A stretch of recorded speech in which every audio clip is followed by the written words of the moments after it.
주말에는 교회 사역을 위해 매주 서울로 이동해야 했습니다. 갑자기 닥친 많은 일들에 저는 감당할 힘이 없었습니다. 매일 엄마에게 울면서 전화했고 제발 이 시간들이 빨리 지나가기를 바라고만 있었습니다. 몸도 아파서 하루 종일 누워있을 때도 많았습니다. 매일매일 우울한 시간들을 보냈고 사람들을 만나는 것도 어려웠습니다. 어떠한 말들도 저에게 위로가 되지 않았습니다. 진정한 회복과 힘은 기도와 말씀을 통해 하나님 안에서 일어나야 한다고 배웠기 때문에 나도 그래야 할 것 같아서 말씀을 읽고 기도했습니다. 많은 것들에 짓눌려 두려울 때면 담대하라 주가 세상을 이기셨네 라는 찬양 가사를 묵상하며 두려움을 떨쳐내기도 했습니다. 그런데 그때마다 제 마음이 쉽사리 용기를 얻거나 회복되지 못하기도 하였습니다.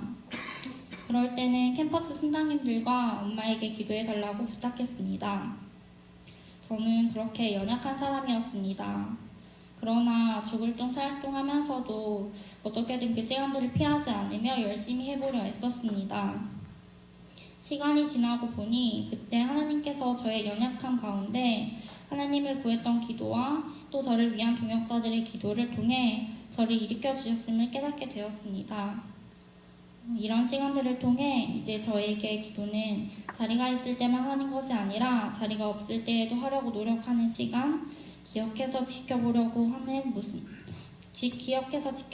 하고 무슨 일을 하기 전에 먼저 해야 하는 시간으로 변화되고 있습니다. 하나님의 선한 도우심으로 옛날에는 할 말이 없어 같은 말을 반복하며 길게만 느껴졌던 기도의 시간들이 지금은 충분히 누리는 시간이 되었습니다. 지난 캠퍼스의 생활과 CCC의 훈련들은 분명 쉽지 않았지만 그러나 어려움을 통해 하나님을 더 알아가고 기도할 수 있는 기회가 되었음이 감사합니다. 하나님께서 저의 마음에 기쁨과 감사를 회복해 주셨습니다. 아직도 세상이 흔들리며 부족한 것이 많은 사람이지만 하나님께서 저를 통해 일하실 것들을 기대합니다. 감사합니다.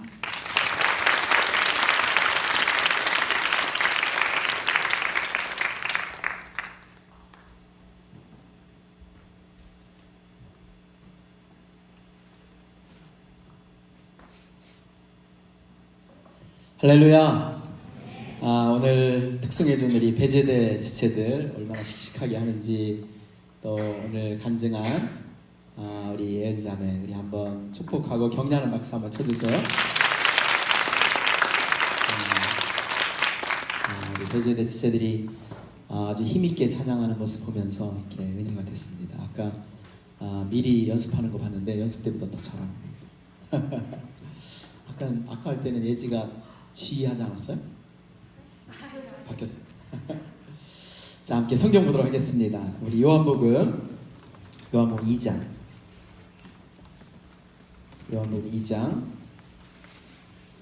1절부터 11절까지 말씀입니다.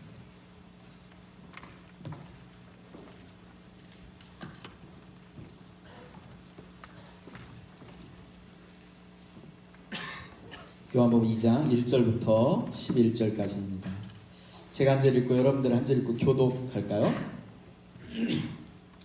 사흘째 되던 날 갈릴리 가나에 혼례가 있어 예수의 어머니도 거기 계시고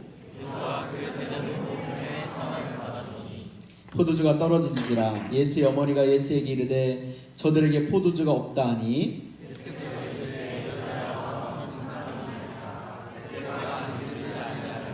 그의 어머니가 하인들에게 이르되 너희가 무슨 말씀을 하시든지 그대로 하라 하니라.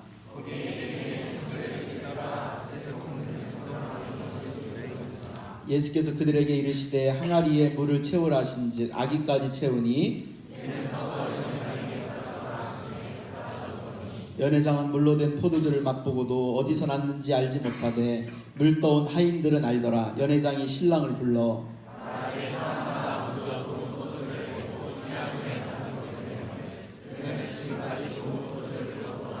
자 11절 다 같이 시작. 예수께서 이 첫 표적을 갈릴리 가나에서 행하여 그 영광을 나타내심에 제자들이 그를 믿으니라. 아멘. 기도하겠습니다. 하나님 감사합니다.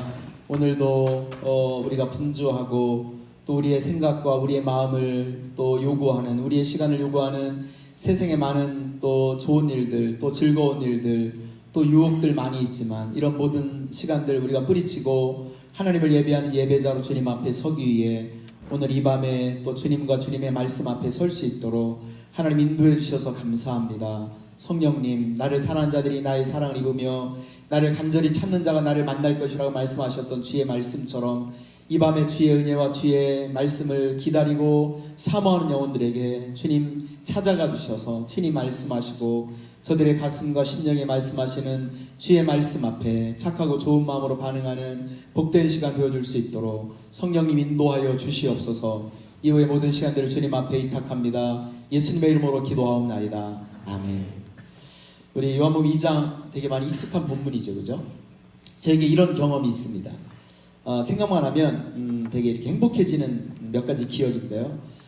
제가 아들이 삼형제잖아요, 그죠? 하나님이 첫째를 아들로 주셨고 둘째, 셋째가 쌍둥이인데 이제 어렸을 때부터 이제 이 아이들을 키웠으니까 늘 아들들 하면 내 마음속에는 참 연약하다, 부족하다, 언제 어른이 될까, 뭐 철없다, 뭐 이런 생각이 들죠. 이렇게.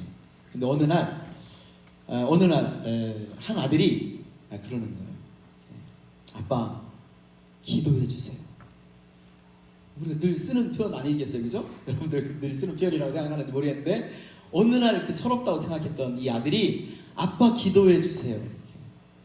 그래서 더 나아가서 아빠는 기도 제목이 뭐예요? 저도 아빠를 위해서 기도해 드리고 싶어요.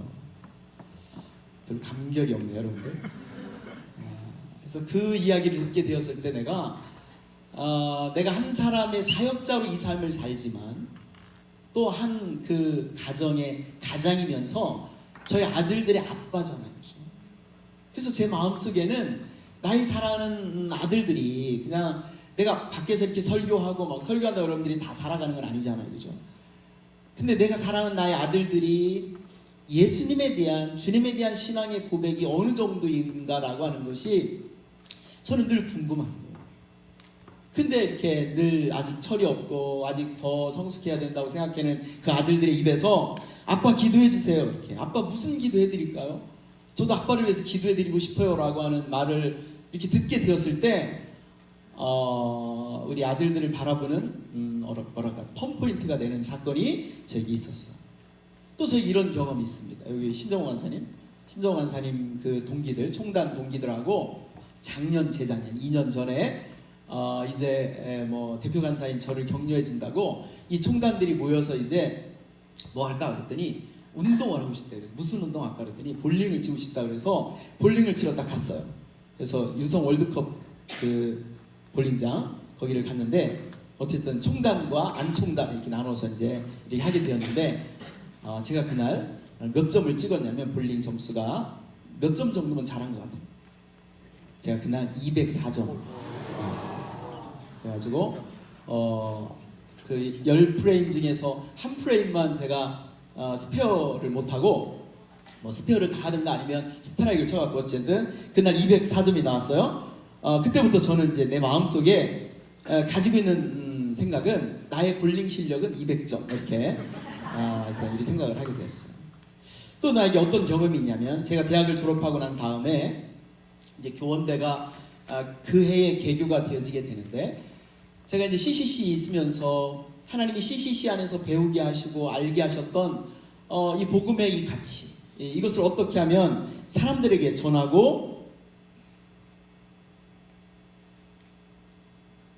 우리가 가지고 있는 이 전도 육성 파송이라고 하는 이 전략이 실제라고 하는 것을 어떻게 증명할 수 있을까 이렇게 고민을 하고 있었는데 저희 집에서 가까운 곳에 이제 한국교원대학교가 개교가 되어지게 돼요. 그래서 이제 개교가 되어지기 전 해부터 이제 하여튼 내가 졸업하는 그 해에 이제 4학년 때죠. 4학년 때부터 이제 한 학기가 남게 되었는데 기도를 하기 시작하는 거예요. 하나님, 내가 군대 가기 전에 이제 어쨌든 군대는 가야 되니까 졸업하고 군대를 가야 되는데 군대 가기 전에 가장 위대한 일을 해보고 싶습니다. 그래서 이제 새벽마다 이제 기도를 하기 시작하는 거예요. 그래서 교원대가 이제 드디어 개교가 되어지면서 저를 포함해서 이제 4명의 형제들, 자매들 이 4명이 이 한국교원대를 개척을 시작을 했어요. 그래서 막 순모임도 아침에 순모임하고 점심 때 순모임하고 저녁 때 순모임하고 금요일 날 밤마다 이 학생들을 데리고 이제 저희 집에서 가까우니까 이 학생들을 데리고 이제 채플이 끝나면 우리 집에 데리고 와서 리트릿을 하는 거예요. 한 뭐 10여 명씩 이렇게 리트릿을 하는데 근데 문제가 생겼어요. 어떤 문제가 생겼냐면 제가 이제 저와 제 친구 최근욱 선교사인데 다 같은 이제 저 충북대 공대생이 둘 다. 그래서 이제 이 친구랑 둘이 이제 하는데 둘 입영 날짜가 언제냐면 저는 7월 26일이고 이 친구는 7월 22일 날 군대를 가야 되는 거예요. 근데 84년도까지만 해도 CC 여름수련회가 여러분들 지금 여름수련회 몇 월 달에요? 6월 말에 하잖아요, 그죠? 근데 84년도까지 이 연도를 말해버렸네. 연도 말 안 하려고 했는데 어쨌든 84년도 제가 4학년 때까지만 해도 CC 여름수련회가 언제였냐면 7월 말에 하는 거예요. 매년.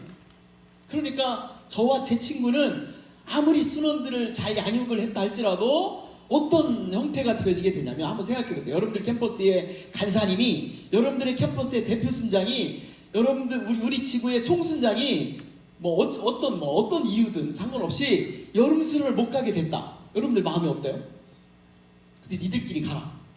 그것도 막 선배들이 있는 것도 아니고 1학년들만 모여 있는 이런 상황들 속에서 이 순장 그때 협동간사였죠. 협동간사 이 두 명이 협동간사는 순장이었으니까 우리 순장들 두 명이 여름 수련을 못 간다. 그래서 저에게는 이게 너무 심각한 문제였어요. 그래서 이제 함께 동역하고 있었던 다른 그 순장님들과 함께 기도 부탁을 하면서 이제 하나님 앞에 어떤 기도를 했냐면 하나님 우리가 군대 입대하는 입대 날짜를 이미 영장을 받았는데 입대 날짜를 바꾸어 주시든지 아니면 여름 수련의 날짜를 바꾸어 주시든지 어떻게 됐을 것 같아요? 85년부터 CCC 여름 수련회가 6월 말로 옮겨지게 된 줄로 믿습니다. 별로 반응이 없네요. 저게 너무 감격스러운 일이에요. 그래서 그 해에 그 전교생이 이제 1학년들, 그 신입생들 1학년 전교생이 500명이었는데 4명이 한 학기 사역을 해서 몇 명을 여름 수련회 데려왔냐면 전주대학교에서 하는데 37명을 데리고 왔어요. 4명이 한 학기 사역해서 그것도 완전 CCC건 어떤 동아리도 없는 그런 상황들 속에서 이 4명이 사역을 해서 이제 37명을 데리고 어쩌면 여기 있는 여러분들이 볼링 얘기도 그렇고 아들들 얘기도 그렇고 교원대 개척한 그래서 여름 수련회 데려간 얘기도 그렇고 여러분들에게는 감흥이 별로 없을지 모르겠지만 저에게 있어서는 이런 모든 사건들이 너무 중요한 사건입니다. 그래서 그 사건만 떠올리면 특별히 아들들이 그중에 한 아들이 아빠 저를 위해서 기도해 주세요. 아빠는 기도적인 제목이 뭐예요? 이거 한국교원대학교에 그 개교하는 그 해에 이 학교 사역을 해서 이 4명이 사역을 해서 CCC 여름수련회가 7월 말에서 6월 말로 옮겨지게 되었다. 그리고 그해 CCC 학생들을 데리고 우리 순모임마다 학생들을 데리고 37명을 여름수련회에 데리고 갔다. 이건 여러분들에게는 그럴 수 있지 이렇게 생각할지 모르겠지만 그 사건을 떠올리면 저는 어떤 생각이 드냐면 하나님은 내 안에서 일하시는 하나님이시다. 물론 볼링 빼놓고 볼링 가지고 하나님 일하셨다는 말을 했습니다. 우리 사랑하는 형제와 자매들, 우리가 신앙생활을 하면서 경험하게 되는 예수 믿는 맛이 있어요. 한 사람이 예수님을 인격적으로 만나고 구원의 확신을 갖게 되면서 하나님이 내 안에서 일하셨음을 확인하게 되는 어떤 경험이 우리의 신앙과 삶 가운데 있다는 거예요. 하나님 살아계신 하나님이셔. 하나님 나의 신앙과 삶 가운데서 하나님 이렇게 역사하셨어, 하나님 이렇게 일하셨어 라고 하는 것들을 경험하게 되면 그 살아계신 하나님의 존재와 그 임재 앞에서 하나님 정말 살아계시구나 라고 하는 것을 경험하게 되면 어떤 일이 일어나게 되냐면 어떤 핍박과 어떤 상황이 우리의 신앙과 삶 가운데 다가온다 할지라도 그것을 이겨낼 수 있는 영적인 에너지가 그 안에서 생겨지게 되는 줄로 믿습니다. 그것을 토대로 해서 우리의 신앙이 하나님을 의지하는 더 깊은 신앙으로 주님 앞에 나아가게 되는 줄로 믿습니다.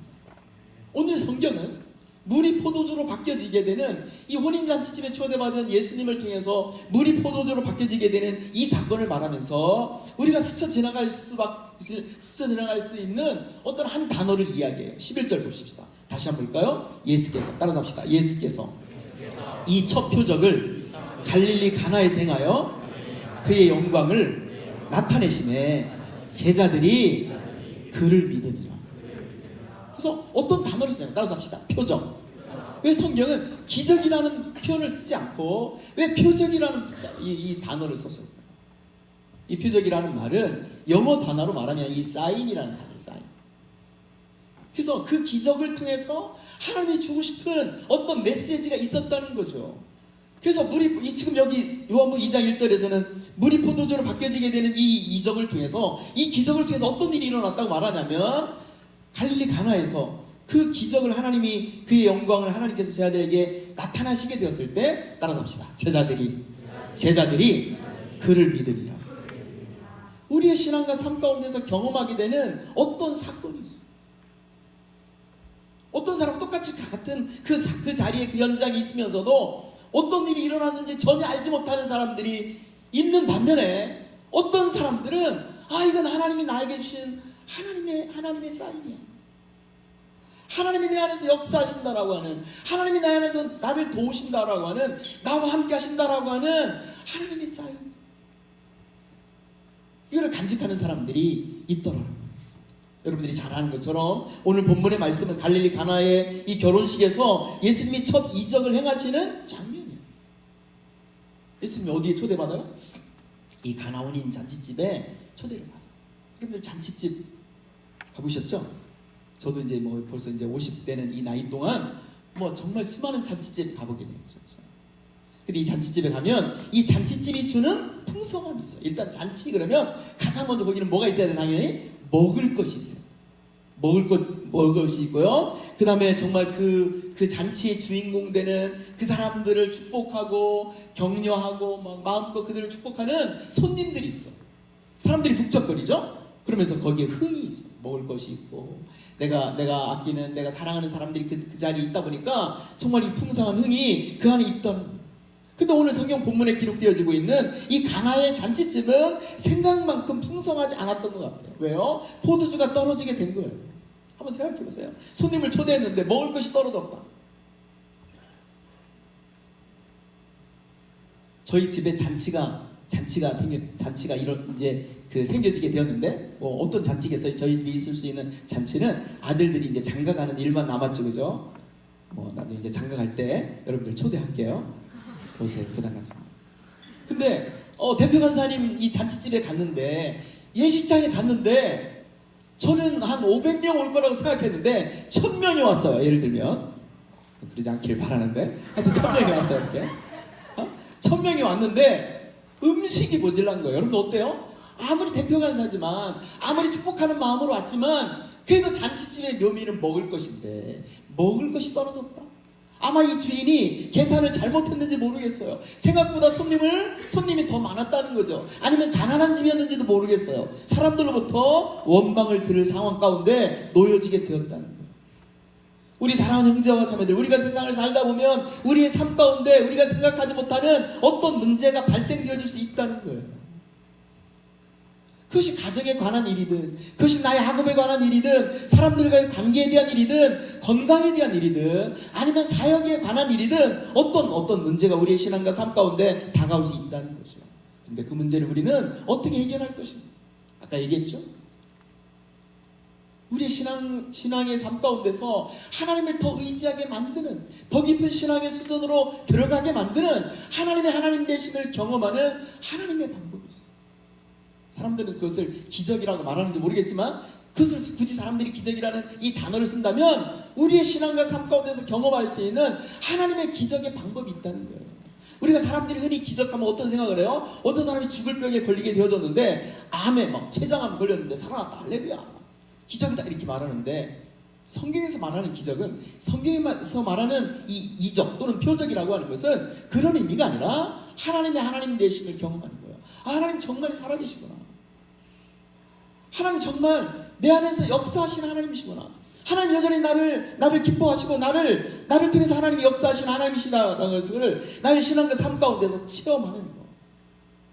그런데 중요한 것은 그 문제나 어려움 속에서 그 어려움 자체로 끝나지 않고 중요한 것은 우리가 그 속에서 따라서 합시다. 하나님의 살아계심을 체험하고 있는 것.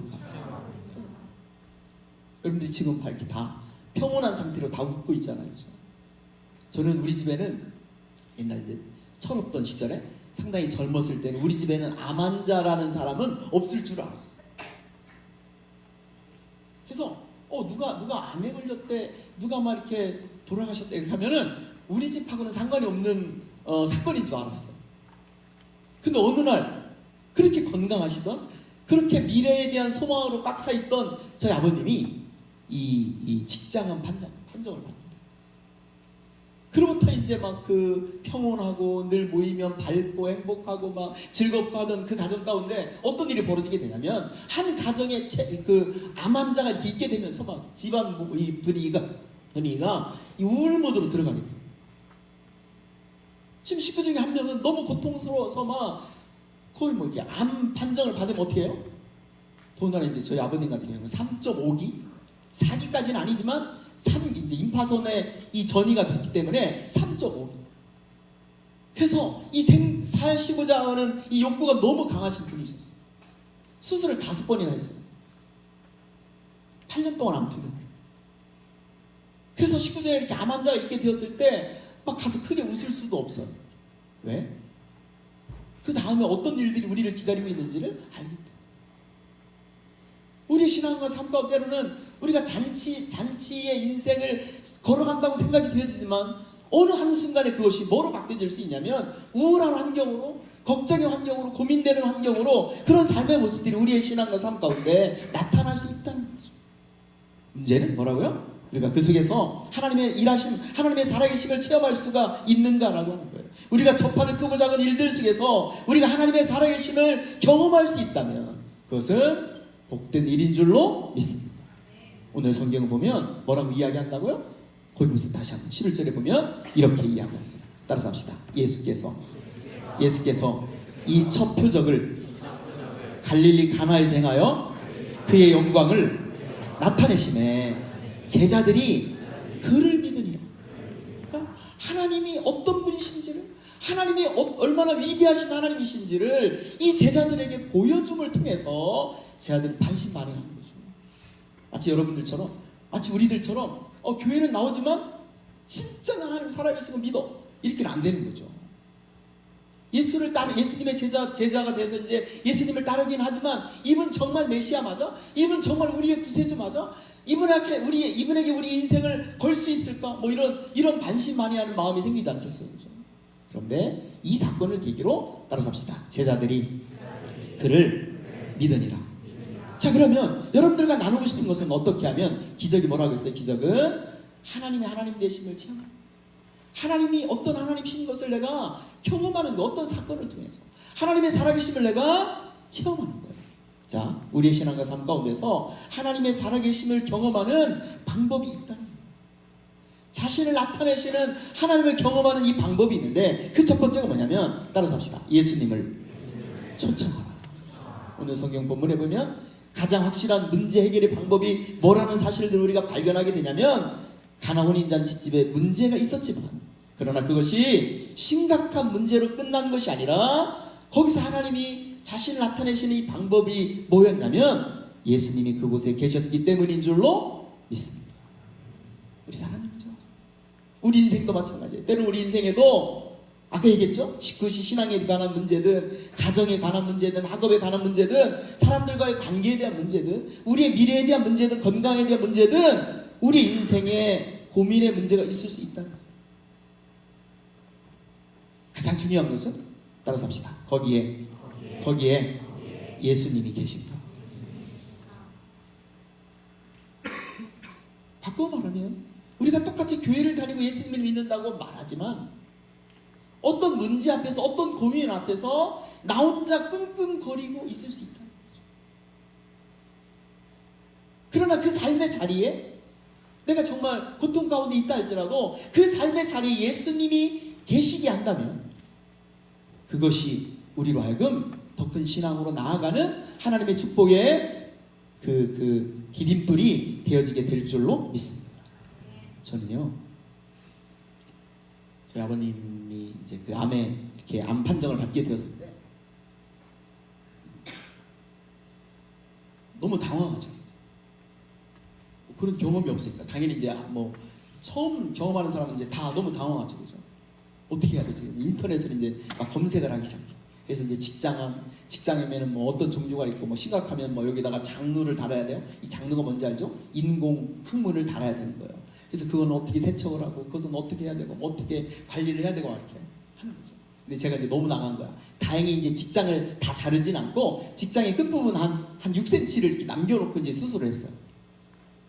근데 이제 그게 그 다음에 이제 나중에 폐로 전이가 되고 갈비뼈로 전이가 되고 뭐 이렇게 되면서 이제 막 여기저기 계속 수술을 하게 되는 거죠. 근데 정말 감사한 것은 저희 아버님과 형님만 빼놓고 식구들이 다 이렇게 신앙생활 하니까 당연히 이제 그 아버님에게 식구들에게 누구를 나누겠어요? 기도하자.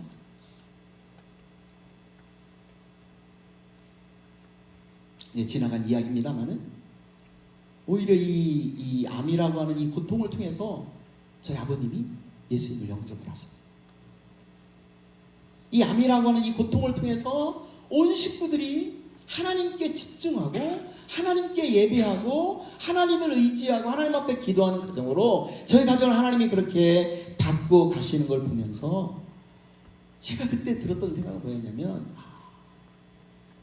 우리가 신앙생활하면서 기적 중의 기적은 우리 아버지가 암에 걸렸는데 그 암이 다 낫대, 수술해갖고 다 낫대. 이게 기적. 물론 그것도 기적일 수 있겠지만 그보다 더 큰 기적 중의 기적이 뭐냐? 따라서 합시다. 한 영혼이 거듭나서 하나님의 자녀가 되는 사건이다. 생각해보세요. 간혹 자연 치유력을 통해서 간혹 어떤 수술을 통해서 뭐 정말 이렇게 불치병에 걸렸던 사람들이 이렇게 낫는 일들이 일어날 수 있어요. 근데 그보다 더 어려운 일이 어떤 일이냐면 한 번도 본 적이 없는 하나님 그분을 향해서 하나님 당신은 나의 아버지가 되십니다 라고 고백하는 거예요. 보이지 않는 하나님을 향해서 하나님 난 당신을 믿고 싶습니다 라고 고백하는 건 쉽지 않아요. 제가 언젠가 여러분들한테 얘기했죠, 그죠? 우리가 하나님을 어떻게 증명할 수 있어요? 불가능합니다. 하나님을 증명하는 것 자체가 불가능해요. 내가 얘기했죠, 그죠? 그래서 이 태어날 때부터 완벽한 시각장애를 가지고 있는 사람에게는 지금 우리가 이 옆에 있는 이 카페트 색이 이 주홍색인지 뭐 무슨 색입니까 이게? 하여튼 이 적색, 하여튼 적색인지 막 여러분들 앉아 있는 이 의자가 뭐야 이거 황토색인지 아닌지를 증명할 수 있는 길이 없어요. 왜? 이 사람은 완벽한 시각장애인이기 때문에. 기적이 뭐라고요? 한 영혼이 거듭나서 하나님을 개인의 구주와 주님으로 고백하게 되는 하나님의 자녀가 되는 사건, 이것이 기적인 줄로 믿습니다. 그래서 저는 이 그 한 사람의 거듭남을 생각할 때마다 뭐가 생각나냐면 마치 이렇게 먼지 속을 기어다니던 애벌레가 너무 징그럽고 더럽고 막 그렇죠. 어느 날 보니까 먼지 속을 기어다니던 애벌레였는데 꼬치를 짚고 있다가 꼬치를 열고 나와서 나비가 돼서 하늘을 날아다니고 있는 거예요. 그 먼지 속을 기어다니는 애벌레가 꼬치 안에서 어떤 일이 일어났는지를 우리 육안으로는 잘 알 수가 없어요. 마찬가지로 한 영혼의 거듭남, 이걸 과학적으로 설명할 수 있는 길이 없어요. 아직은 없어요. 근데 뭐를 보면 알아요? 이 사람이 거듭난 그리스도인이 아닌지 아닌지를 뭐를 보면 아냐면 예수 믿기 전과 후의 삶에 변화가 분명히 있었다는 거죠. 그렇게 두려워하던 사람이, 그렇게 부정적이었던 사람이 소망을 갖게 되는 거예요. 희망을 갖게 되는 거예요. 자기의 인생과 사람들을 바라보는 긍정적인 시각이 가지게 되었다라고 하는 것이죠. 그의 삶의 변화가 찾아오게 되었다라고 하는 것이죠. 중요한 것은, 우리의 삶의 현장에서 중요한 것은, 따라서 합시다. 거기에 예수님이 계시게 하라. 그래서 그 자리에 하나님이 우리와 함께 하신다고 한다면 고난이 아니라 아픔이 아니라 그 가운데서 일하시는 하나님의 일하심을 경험하게 될 줄로 믿습니다. 제가 아까 얘기했잖아요. 이제 이렇게 잘 순모임을 아침, 점심, 저녁 그 일주일 매일매일 가서 순모임 하던 이 순원들을 데리고 여름 수련을 가야 되겠는데 그전에 생각을 못했는데 이제 막 부흥하고 막 한 20여 명씩 막 모이고 리트리트 하면서 얘들을 다 어른스를 데리고 가고 싶은데 가장 큰 난관은 뭐야? 수련회가 7월 말인 거야. 근데 수련들을 데리고 갈 수 있는 길이 없어요. 뭐 했겠어요? 하나님 앞에 기도하는. 그래서 그 수련회에 참석했던 우리의 기도 제목을 나눴던 우리 기도 제목을 가지고 함께 기도했던 모든 수련들이 모든 저를 포함한 4명의 이 순장들이 어떤 고백을 하냐면 하나님은 살아계시다. 하나님 우리의 기도에 응답하시는 하나님이시라는 이 고백을 주님 앞에서 드리게 된 줄로 믿습니다. 우리 사랑하는 형제와 자매들, 아마 여러분들 이 말씀을 들으면서 아니 우리가 하나님의 자녀면 다 하나님이 함께 하시는 것 아니야? 다시 말하면 우리가 예수 믿는 거 맞아요. 그러나 함께 하시는 하나님의 실존이 우리의 삶 가운데, 따라서 합시다. 함께 하시는 하나님의 실존이 우리의 삶 가운데 경험되게 하고. 그래서 그와 비슷한 표현이 있는데 빌립보서 4장에 보면 이런 표현이 있어요.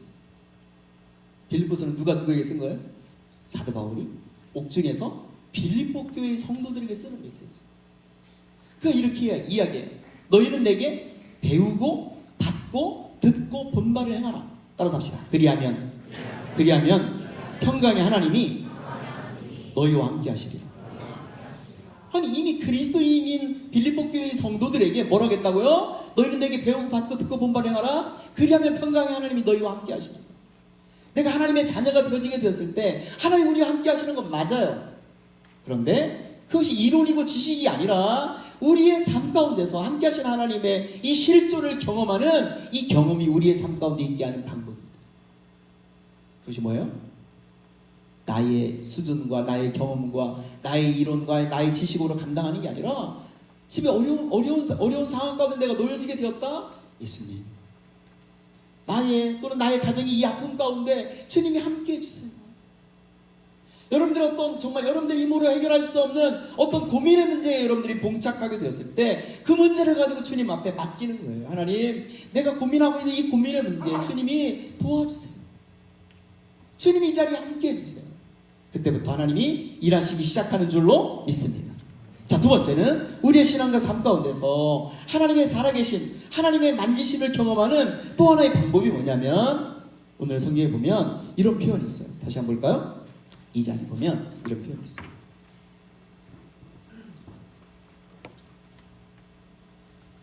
자, 3절에 보면 포도주가 떨어진지라 예수의 어머니가 예수에게 이르되 저들에게 포도주가 없다 하니 4절 예수께서 이르시되 여자여 나와 무슨 상관이 있나이까 내 때가 아직 이르지 아니하였나이다. 5절 다 읽겠습니다. 시작. 그의 어머니가 하인들에게 이르되 너희에게 무슨 말씀을 하시든지 그대로 하라 하니라. 자, 근데 포도주가 떨어지게 되었을 때 뭐예요? 지금 오늘 본문에 보면 이 마리아가 포도주가 떨어진 사실들을 누구에게 얘기합니까?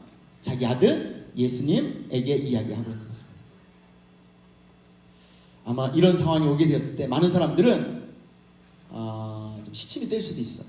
빨리 시간이 지나가요. 어찌 지금 당장 뭐 할 수 있는 방법이 없으니까. 그렇죠? 요즘처럼 이렇게 막 이 풍요로운 물질의 시대를 살아가고 있으면 뭐 가서 막 사오라고 할 수도 있겠지만 그때 상황은 그런 부분들이 아니니까. 그죠? 그래서 지금 생각이 나는데 시골에 잔치를 앞에 놓고 술을 담그기도 하고 막 그러거든요.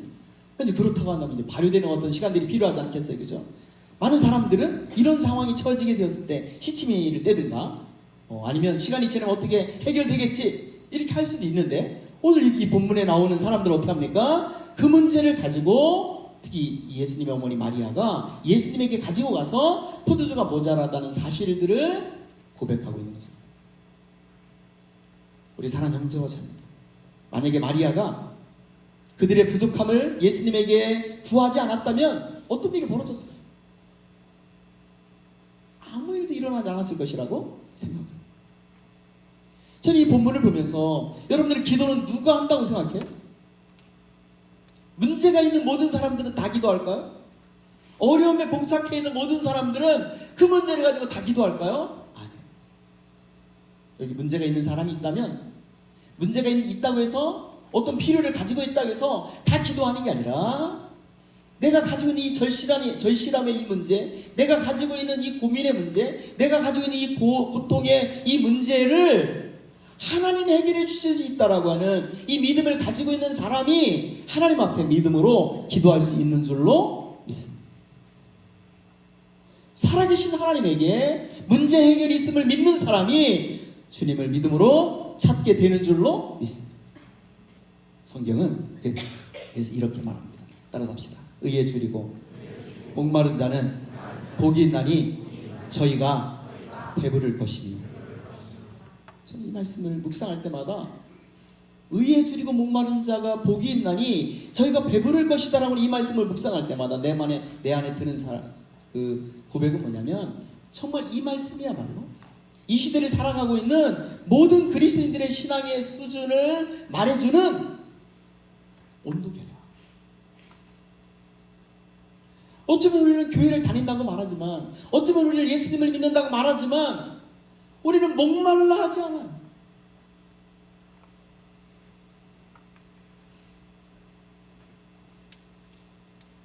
내가 하나님의 자녀라고 말하지만, 내가 CCC맨이라고 말하지만, 순장이라고 말하지만, 내가 신앙이 어느 정도 상황 가운데, 어느 정도 수준 가운데 있다고 말하지만 목말라하지 않아요. 뭐 그 정도 가지고 뭘 그걸 예수님을 찾고 그래. 대전지구 한 나사렛 중에 한 명이 저를 놀리는 어떤 말이 있어요. 물론 이 자매는 재미있으라고 하는 말인지는 모르겠는데 제가 이 자매가 하는 말을 이렇게 혼자 곰곰이 생각을 하면서 이거 좀 심각하다 이 생각이 들었어요. 제가 타이레놀을 이렇게 복용을 뭐 자주 하진 않지만 머리가 아프면 이렇게 타이레놀을 이렇게 하나를 복용하고 또 감기 기운이 있다 그러면 타이레놀 하나를 복용하고 하룻밤 자고 나면 한 2시간 이렇게 자고 나면 개운해져요. 그래서 이제 이렇게 하다가 나사렛 사역을 하다가 누가 머리가 아프면 내가 타이레놀을 줄게. 그래서 이제 내 방에 있는 내 서랍에 있는 또는 뭐 내 가방에 있는 타이레놀 하나를 까서 주는데 이제 그런 일이 아마 저도 인식하지 못하는 사이에 2번, 3번 반복이 되었던 것 같아요. 그런데 이 자매 순장이 저한테 뭐라고 했냐면 목사님은 타이레놀 목사님이에요. 그게 무슨 뜻이야? 그랬더니 이 자매 순장이 뭐라고 말하냐면 나는 목사님께서 누가 아프다고 하면 그래 우리 기도하자 그렇게 해주실 줄 알았는데 누가 머리만 아프다면 무조건 타이레놀부터 찾는다고 이렇게 하면서 이제 웃으면서 그 얘기를 했지만 내가 가만히 묵상을 이제 갑자기 생각이 나는 거야. 타이레놀 목사 이렇게. 그럼 어때요? 우리의 신앙과 삶 가운데 어떤 상황이 닥치게 되었을 때, 고민스러운 상황이 오게 되었을 때, 내가 감당할 수 없는 어려움의 문제가 나의 신앙과 삶 가운데 다가오게 되었을 때, 우리는 정말 산상수훈에 나오는 그 말씀처럼 따라서 합시다. 의에 줄이고 목마른 자는 복이 있나니 저희가 배부를 것이니. 정말 그러냐? 하나님이 도와주셔야 됩니다. 하나님이 역사하셔야 됩니다. 하나님이 일하셔야 됩니다. 나에게 이런 필요가 있습니다. 하나님 도와주세요. 그것이 예배든, 그것이 여러분들의 진로에 대한 문제든, 그것이 여름서론의 가등록에 대한 문제든, 그것이 여러분들의 재정적인 필요에 대한 문제든, 그것이 여러분들의 가정에 대한 문제든, 그것이 여러분들의 미래에 대한 문제든, 하나님 나서지 마세요. 이 정도 수준은 내가 할 수 있어요. 타이레놀 한 방이면 끝나요. 기도 안 해도 돼요. 이렇게. 우리가 그러고 있지 않냐는 거죠.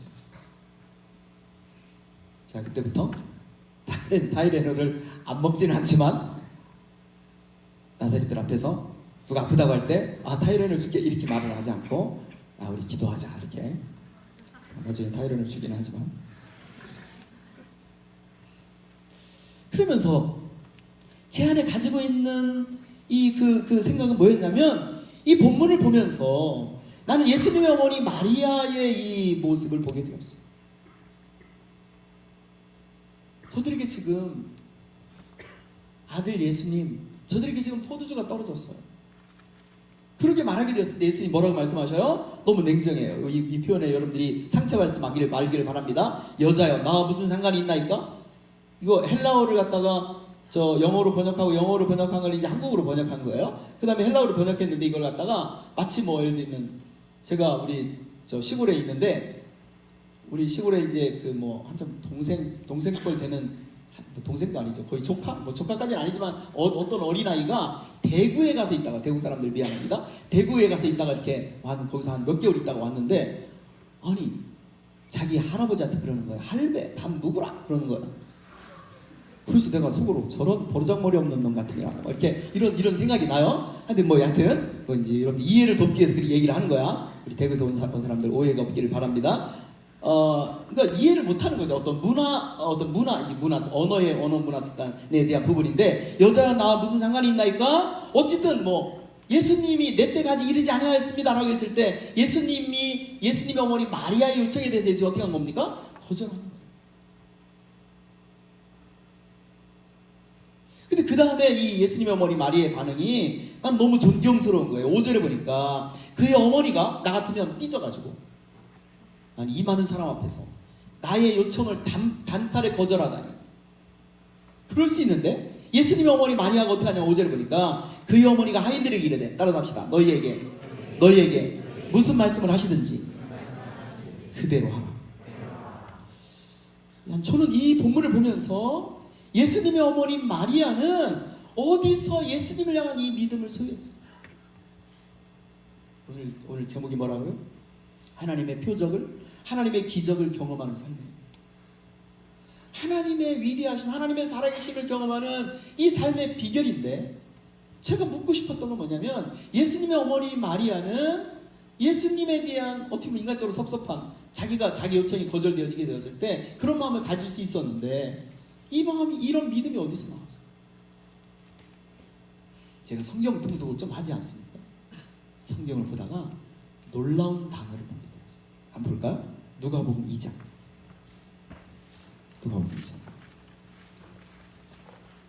누가복음 2장 41절부터 보면 예수님과 예수님의 예수님의 부모님이 유월절이 되어서 예루살렘에 가서 이제 절기의 관례를 따라 이제 유월절을 지키게 되는 거예요. 그래서 유월절 행사를 마치고 이제 고향으로 돌아가게 되는데 근데 예수님이 동행 중에 있는 줄 알았는데 하루길을 간 후에 정신 나간 부모님이죠. 그죠? 미안합니다. 예수님의 부모님한테 정신 나갔다고 해서 정신 나간 부모님이 하루길을 간 후에 이제 예수님이 그 자리에 있는 줄 알았는데 없는 거야. 그래서 다시 거꾸로 돌아갑니다. 자꾸 찾으면서 이제 다시 예루살렘 성전으로 가서 사흘 후에 예수님을 만난 거야. 그런데 그러니까 그의 부모가 놀라서 이제 예수님의 어머니 마리아가 48절 보니까 예수님 어찌해서 우리에게 이렇게 하였습니까? 뭐 이렇게 점잖게 했겠습니까? 지금 우리가 얼마나 고생했는다면서 이제 막 핀잔을 지지 않았겠어요, 그죠? 내가 근심하여 당신을 찾았습니다. 그랬더니 예수님 어떻게 하셔요? 어찌하여 나를 찾으셨나이까? 내가 내 아버지 집에 있어야 될 줄을 알지 못하셨나이까? 그의 부모가 그가 하신 말씀을 깨닫지 못하더라. 그러니까 내가 내 아버지 집에 있어야 될 것을 알지 못했나이까? 이 부분에 대한 것을 지금 깜빡 놓친 거죠. 예수님이 어떤 존재인지를 하나님의 성령으로 잉태된 존재라는 사실들을 예수님의 부모가 깜빡한 거야. 그런데 51절에 이 놀라운 말씀을 기록하고 있어요. 예수께서 함께 내려가사 나사렛에 이르러 순종하여 받으시더라. 그런데 이 말씀 거기다 줄을 치세요. 따라서 합시다. 그 어머니는 이 모든 말을 마음에 두니라. 제가 영어 성경을 읽었는데 이 부분에 그의 어머니 마리아는 이 모든 말을 마음에 두니라. 여기서 보니까 His mother treasured all the things. 이 모든 것들을 그의 마음에 여러분 트레저라는 단어가 어떤 뜻이에요? 트레저. 보물이에요, 보물. 근데 이 보물이라는 이 단어가 동사로 쓰여진다는 거예요. 동사가 뭐예요? 마음에 간직하다. 마음에 두다 이 말입니다. 근데 그걸 직역하면 뭐냐면 이 트레저라는 단어가 보물처럼 마음에 간직하다. 예수님의 어머니 마리아가 유월절을 지키기 위해서 예루살렘에 올라갔다가 예수님을 잊어버렸다가 그 예수님이 거기 있는 서기관들과 제사장들과 이렇게 토론을 벌이고 있는 이런 모습들을 보면서 예수님의 어머니 마리아는 어떤 모습을 머릿속에 담게 되었냐면 예수님이라는 이 존재가 어떤 존재인지를 마음속에 보물처럼 간직하게 되는 사건이 되어지게 되었다. 그래서 하나님 형제잖아요. 우리의 신앙과 삶 가운데 무수히 많은 사건들이 일어날 수 있어요. 무수히 많은 사건들을 우리가 경험할 수 있어요. 근데 어떤 사건들은 우리의 신앙을 붙잡아 두게 만드는, 우리의 신앙을 성숙한 신앙으로 나아가게 만드는 턴포인트가 되는 어떤 사건이 일어날 수 있다는 거죠. 저는 이번 여름 수련회가 여러분들에게 그런 사건이 되어지기를 주님의 이름으로 축원합니다. 축원합니다. 예수님의 어머니 마리아의 부탁이 뭐예요? 5절을 보니까 너에게 무슨 말씀을 하시든지 그대로 하라. 예수님의 말도 안 되는 이 부탁에 대한 하인들의 반응이 뭐였어요? 7절과 8절에 보면 다시 2장으로 넘어와서 요한복음, 예수께서 저에게 이르시되 항아리에 물을 채우라 하신즉 아그까지 채우니 이제는 떠서 연회장에 갖다 주라 하시매, 따라서 합시다. 갖다 주었더니. 여러분들 논리적으로 이해할 수 없는 거 아니겠어요? 아니 지금 사람들은 포도주가 떨어져서 난리인데 맹물을 갖다 부으라고 해놓고 나서 그 맹물 떠다 줘라 그러면 아니 저분 미쳤나? 이렇게 뭐 이럴 수 있지 않겠어요? 그죠? 나 같아도 아마 따졌을 거예요. 예수님 지금 그럴 시점이 아닙니다. 그냥 조용히 계세요. 이렇게 뭐 이렇게 했을 거예요. 그죠? 나서가지고 제가 나서는 좀 병이 좀 있어가지고 예수님 지금 그렇게 말씀하시면 안 됩니다. 이렇게 그런데 여기 지금 이 하인들은 뭐냐면 합리적으로 납득이 가지 않지만 예수님이 이 말씀에 누구 말을 의지해서 너에게 그 예수님의 어머니 말 따라서 합시다. 너희에게 무슨 말씀을 하시든지 그대로 하라. 논리적으로 이해할 수 없지만 납득이 가지 않지만 믿음으로 순종하게 되었을 때 어떤 일이 벌어져요? 물이 포도주로 바뀌어집니다. 하나님의 하나님 되심을 경험하게 되는 이런 일들이 일어나게 되는 줄로 믿습니다. 저는 이 본문을 보면서 이 본문에서 주님이 우리에게 가르치신 게 뭘까? 여전히 하나님은 지금도 일하시는 하나님이신 줄로 믿습니다. 근데 여러분들 그 말씀 다시 한번 보세요. 여기 본문을 다시 볼까요? 자, 그런데 자, 2장, 요한복음 2장에 보면 이런 말씀이 있어요. 우리가 스쳐 지나갈 수 있는데 그 9절 보세요. 연회장은 갖다 주었더니 그랬잖아요. 연회장은 물로 된 포도주를 맛보고도 어디서 났는지 알지 못하되, 거기 알지 못하되 줄을 치세요. 연회장은 똑같은 현장이 있었는데 물로 된 포도주를 맛보고도 이거 어디서 어떻게 된 거야? 이렇게 말하지 않고 그냥 알지 못하는 거야. 누가 떠왔나 보다. 누가 사왔나 보다. 이렇게 하는 거죠. 연회장은 알지 못해. 그런데 알지 못하되 이 단어가 어떻게 바뀌어지게 되냐면 연회장은 알지 못하되 물떠온 하인들은 따라서 합시다. 물떠온 하인들은 알더라. 여러분들 같은 현장에 있으면서도 하나님의 일하심을 알지 못하는 사람이 있고 같은 현장에 있으면서도 하나님이 어떻게 역사하셨는지를 아는 사람도 있다. 아니 본문을 보면서 하나님의 일하심의 역사의 현장을 보면 하나님은 언제나 우리의 참여를 요구하고 있다는 거예요. 아니 여러분들이 여러분 스스로 앞에 두고 있으면서 여러분들이 하나님 앞에 물어봤으면 좋겠어요. 여러분들 스스로에게 물어보세요. 나는 누가 뭐라고 해도 내가 믿는 하나님 그분을 향해서 하나님 나에게 있어서 이런 분이십니다. 자신을 나타내신 하나님의 하나님 되심을 증명해 주신 하나님의 하나님 되심을 경험하게 해주신 하나님 나에게 있어서 이런 하나님이시라고 하는 이런 신앙의 고백과 간증을 나는 가지고 그렇지 못하다면 나는 이번 여름 수련회 여러분들에게 있어서 그런 현장이 되어지기를 주님의 이름으로 축원합니다. 축원합니다. 어떻게 그게 가능하다고요? 나의 필요가 있어요. 나의 고민의 문제가 있어요. 그런데 이 고민의 문제를 해결하시겠다고 하시는 하나님의 말씀이 있어요. 하나님이 너가 이렇게 하라. 너에게 무슨 말씀을 하시든지 그대로 하라. 연회장에게 인물을 갖다 줘. 이렇게 했는데 뭐예요? 우리가 주님 앞에서 주님의 일하심에 참여할 수 있는 주님의 요구, 최소한의 요구가 있어요.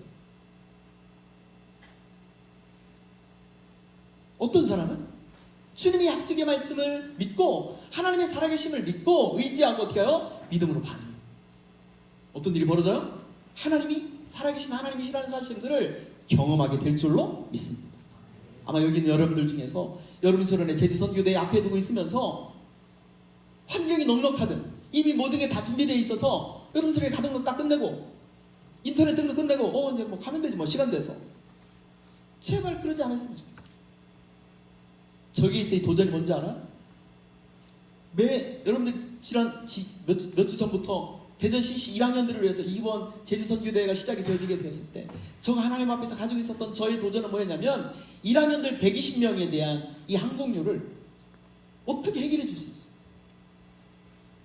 여러분 아무도 그 생각 안 했는지 모르겠지만 내가 마음에 드는 몇 명만 데려가자 이게 아니라 대전 측에서 여름 수련회 가는 이 120명 미니멈 120명이다 120명에 대한 항공료를 어떻게 해결해 줄 수 있어요? 하나님 내가 이거 정말 해결하고 싶습니다. 대전 측 이사회에 제가 도전을 했어요. 120명이 10만원씩 내면 1200만원인데 100% 다 해주면 좋겠지만 자기가 좀 이렇게 500여를 드리게 하고 50%를 한번 우리가 해주자. 그럼 600만원인데 그 600만원 중에서 제가 10분의 1을 책임지겠어요. 대전 측 대표 간사가 10분의 1을 책임지겠습니다. 나머지는 이사님들께서 해결해 주세요. 그랬더니 그 이사장님 되시는 이 용전교회 권성훈 목사님께서 저는 그러면 10분의 2를 책임지겠어요. 그래서 이분이 120만 원 하시겠다고 약속을 하셔요. 그러니까 이제 다른 이사님들이 물론 이제 대답을 안 하시는 이사님들도 계세요. 분위기가 이제 지금 다 이렇게 하자고 하는 분위기니까 아멘 이렇게 이제 결의를 하고 제가 이제 통장을 보냈어요. 통장 번호를 보내면서 빨리 해주셔야 됩니다. 120명 가득 선착순이기 때문에 내가 이 얘기를 왜 드리냐면 우리가 그냥 가만히 있어도 어떤 일들은 막 진행이 되어지게 될 거예요. 근데 하나님이 일하시는 현장에서 하나님이 일하시는 도구로 주님 앞에 쓰임받는 사람이 있는가 하면 그냥 이렇게 어떻게 되겠지? 난 이번 여름 수련회 여러분들이 500회를 하나님 앞에 좀 드렸으면 좋겠어요. 자기와 자기 순원들이 이미 가득 놈을 다 마쳤다고 한다면 이제는 자기 주변에 있는 자기 순원들의 친구들 있잖아요. 여러분들 교회의 친구들 도전해서 그들이 함께 하나님이 어떻게 일하시는지를 보게. 지난 화요일하고 수요일날 이제 전국 재인간사 회의를 제주도 새별오름 거기와 이제 그 제주 유스 호스텔 거기서 이렇게 하게 되었어요. 그래서 이제 거기 제주 현지에 있는 교계 지도자들하고 이제 CCC 우리 리더십들 우리 책임간사님들과 함께 회의를 하면서 제 마음이 이렇게 더 뜨거워지게 되었어요. 우리가 사용하게 될 이제 대전 지구는 어디서 쓰게 되냐면 동양콘도라고 있어요. 근데 그 동양콘도 얼마나 아름답냐면 이 바닷가 바로 옆에야. 그래서 바로 앞에가 바닷가예요. 그래서 바닷가의 파도 소리를 들으면서 밤에 잠을 자고 저는 숙소가 좀 작지 않을까 그랬는데 숙소 너무 좋아요. 여러분들이 피닉스 파크 거기도 좋지만 거기보다 더 좋다는 사실들을 여러분들이 알게 될 거예요. 그리고 우리가 살게 되는 우리가 이제 밤에 자게 되는 이 동양콘도는 효린의 민박에서 한 10분 거리 거기까지 그다음에 우리 집회장까지 한 15분 정도 차로 나가 15분 정도 가면 거기 있어요. 그래서 저의 기대는 우리 형제와 자매들이 어떻게 하나님의 일하심의 현장을 경험하게 해줄 수 있어요. 그 비결이 뭐라고요? 따라서 합시다. 참여하라. 어떻게? 우리의 기도와 우리의 순종을 통해서 하나님이 일하시는 하나님이신 줄로 믿습니다. 아멘. 나는 여러분들이 이번 여름 수련회 하나님 정말 이번 수련회가 나에게 있었어요. 제자들이 이 사건을 통해서 예수님이 어떤 존재인지를 믿었던 것처럼 이번 여름 수련회가 나에게 그런 수련회가 되게 해주십시오. 기도하고 또 함께 순종하고 반응하는 여러분들 되시기를 주님의 이름으로 축원합니다. 우리 한번 이 시간 기도하도록 하겠습니다. 우리 형제와 자매들 여름 수련회 앞에 두고 있으면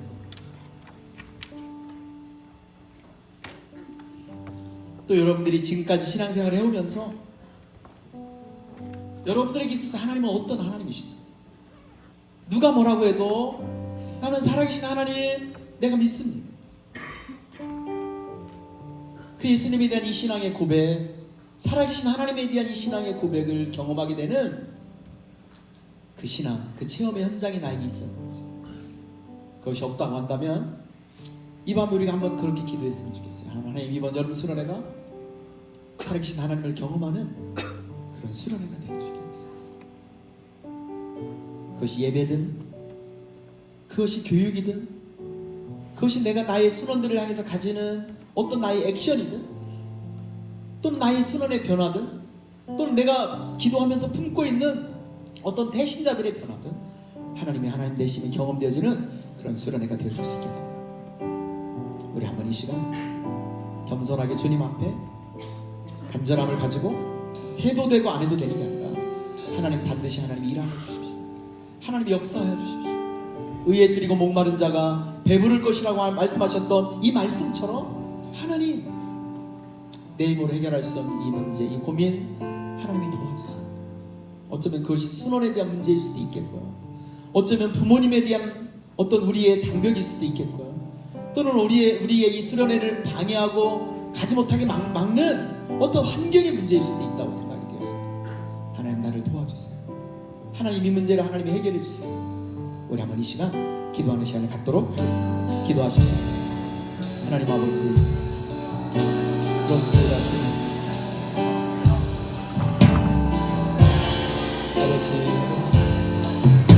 하나님 아버지, 하나님 아버지, 하나님 아버지, 물이 변하여 포도주 되어지는 하나님의 위대한 하나님의 일하심의 역사, 여전히 하나님 일하시는 하나님이신 것을 저희들이 믿습니다. 하나님 우리 형제와 자매들이 하나님 아버지 이 자리에 하나님 아버지 주님 앞에 머리를 숙은 우리 사랑하는 형제와 자매들이 이번 여름 수련회 연장에서 하나님의 하나님 되신 일하시는 하나님, 역사하시는 하나님, 우리의 기도에 신실하게 응답하시는 하나님이신 것을 우리 형제와 자매들이 경험할 수 있도록 하나님 아버지 도와주시옵소서. 사랑 아버지, 우리 사랑하는 형제와 자매들이 하나님 아버지 개인의 문제로, 하나님 아버지 고민의 문제로 하나님 아버지 포기하지 않고 주여 저들을 도와주십시오. 하나님 아버지 때문에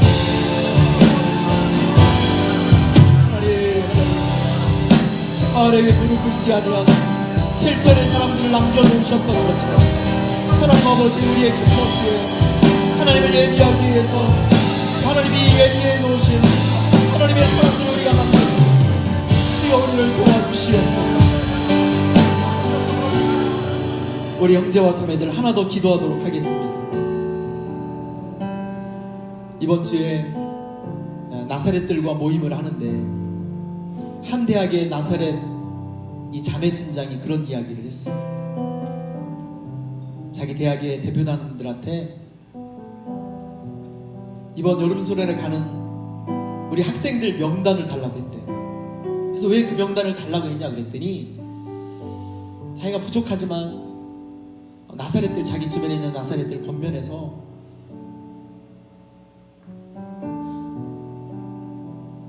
우리 재학생들 최소한 항공료 문제는 한 사람이 한 명을 책임지면 그 캠퍼스에 우리 모든 형제와 자매들의 항공료 문제를 해결해 줄 수 있지 않겠냐라고 하는 그런 마음을 갖게 되었다는 거예요. 내가 그 얘기를 들으면서 너무 격려가 되었어요.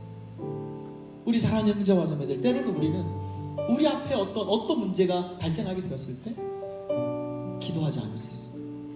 하나님을 찾지 않을 수 있어요. 하나님을 의지하지 않을 수 있어요. 여러분들이 어떤 문제가 있는지 사실 나는 잘 몰라. 또는 여름 수련회 앞에 두고 있으면서 여러분들이 장벽이라고 생각하는 그 문제가 무엇인지 잘 모르겠어요. 그러나 이 밤에 우리가 하나님 앞에 한번 이렇게 기도해 보면 좋겠어요. 주님, 나의 한계라고 생각되어지는, 나의 어려움이라고 생각되는 지금의 이 문제 가운데 주님이 찾아와 주세요. 그래서 주님이 그 문제 가운데 함께 계실 때 부정적이고 세상적인 시각이 아니라 하나님의 관점으로 그 상황을 보는 객관적인 믿음의 눈이 우리 안에 생겨지게 될 줄로 믿습니다.